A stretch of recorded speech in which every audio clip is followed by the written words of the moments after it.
Oye, esto es solo para los rumberos. Hey everybody, welcome back to the Raw Food Muscle, and today we're back in the house of pain because today I wanted to talk to you guys about the difference between training lightweight versus heavyweight. And this is a big, huge discussions that a lot of bodybuilders get into about which one's better in terms of building muscle mass. And the bottom line is that it really depends on the person. But okay, for example, okay, if you never lifted weights before ever, okay, and all of a sudden you're out, you're doing stuff, in the garden, you're lifting a lot of heavy objects, guess what? You're going to build muscle pretty quick, okay? Because if your body's not used to that kind of exercise or that kind of stress on the muscles, your muscles are going to recognize that it's being put under stress, and then it's going to grow from it. Of course, the rest has to come into place, but I just want to kind of give you a slight different point of view when it comes to someone who's never trained before ever versus someone who's always in the gym training, okay? I have over 20 years of training, been lifting weights for over 20 years, and so my body has gotten used to certain workout routines, okay?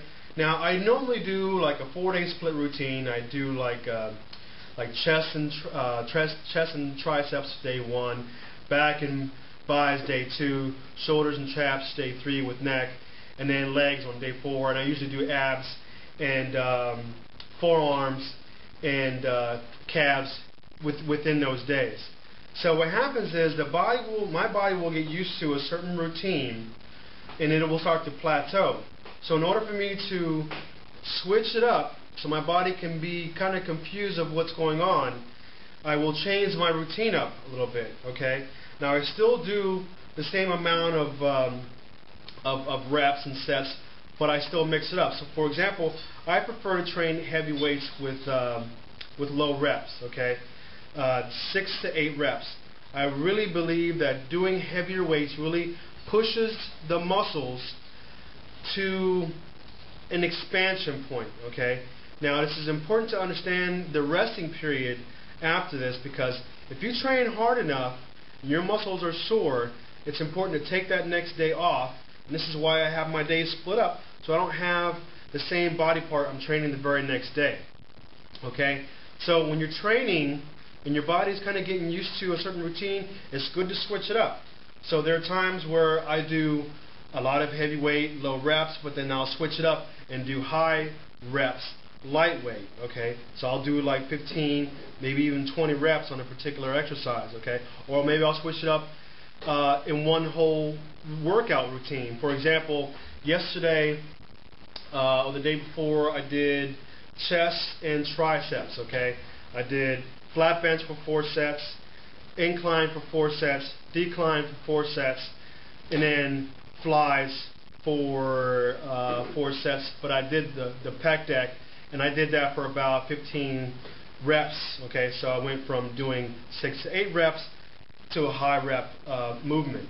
And then I went to triceps right after that, do all heavy movements, okay? 3 different exercises, tricep push downs, behind the neck pullovers, and some kickbacks. But on the last one, I did high reps, did 15 reps, okay, on reverse grip pull downs.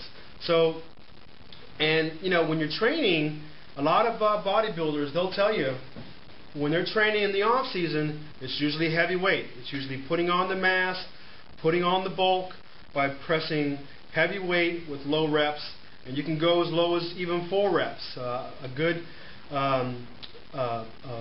professional bodybuilder, well, he's not bodybuilding anymore, but Kevin Lebroni, he's one of my favorite, and he comes from a powerlifting background. So powerlifting meaning that you're really kicking down the reps low, keeping it around 4 reps, and that really pushes the muscles to maximum. You're training your muscles to get used to the heavy weight, and there's a difference between training your body, sculpting it, and powerlifting. This is another key point, because sometimes people think that bodybuilders are the strongest guys in the world, when actually that's not true. It's actually the powerlifters are the most powerful.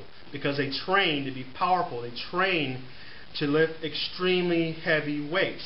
And it's because that's the way they're pushing their bodies, they're adapting their muscles to train like that. And what happens is your muscles become stronger and stronger, and because of that, your muscles are sometimes really expanding more, and it depends on what you're eating also. But there's a good point that Jay Cutler made. He's the current Mr. Olympia a couple of weeks ago, and somebody had asked him a question: how come, you know, some guy can lift the same amount of dumbbells when he's doing curls? He has twice the size, less of the biceps than the current Mr. Olympia. And that's because, you know, there are different body types. So some guys, they'll be extremely strong. Maybe they train heavy.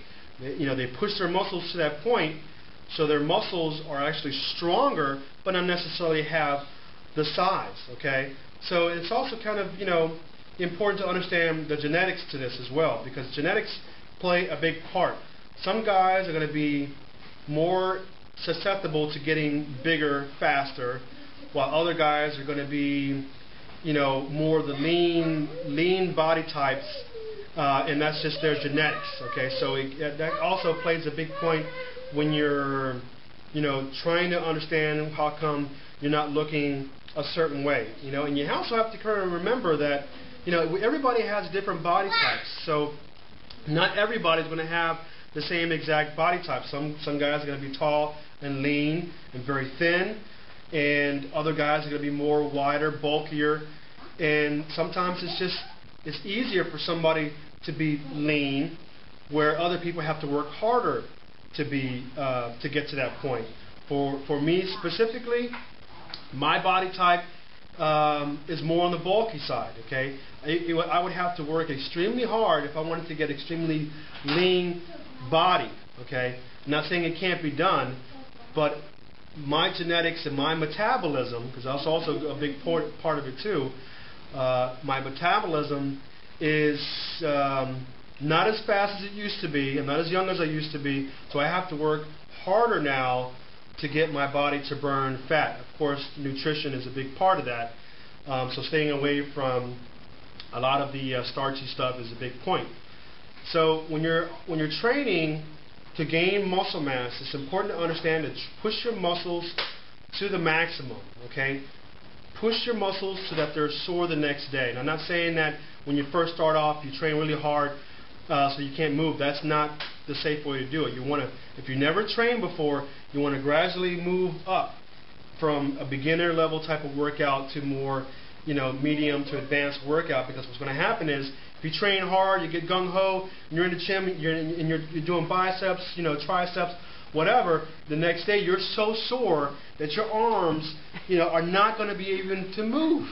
I've done that before. I've trained so hard, you know, I'm just feeling the movement, and I took off a couple of weeks, and I just went in there hardcore, and I started going back in there trying to do the same thing I was before, instead of gradually letting my muscles, okay, we're getting back into it, you know, and next thing you know, I was like, robotics, you know, and I couldn't move, you know what I mean? So it's just like, you got to be careful with that thing. So, and stretching is also important too, you know, stretching the muscles, stretching the chest, you know, stretching the triceps. It's really important to release that lactic acid that builds up in your body, in your muscles, and what happens is when you stretch out the muscles, it releases the lactic acid and actually makes it easier for the next set. I mean, you won't, you probably get another rep out of it if you stretch out. So just a couple of important keys in here when you're training. Train heavy, you know, do heavier weights, but also try to mix it up with the light weights. If you're doing a lot of light weights, try to mix it up with the heavy weights. But if you're really trying to expand your muscles, make sure you're getting plenty of nutrients, plenty of electrolytes to get you through the workout. And, you know, I'm going to be making another video about the more details about nutrition that really comes down to your body weight, your muscle mass versus your fat percentages. So that's a whole different video. I'm going to have to break down the science behind all that to get into specifics on what you need to have on the daily basis as far as nutrition. Okay, so that's it, guys. Hope you enjoyed this video. Go out there, pump some iron, enjoy your workouts, and just enjoy life. And I'll see y'all next time on the Raw Food Muscle.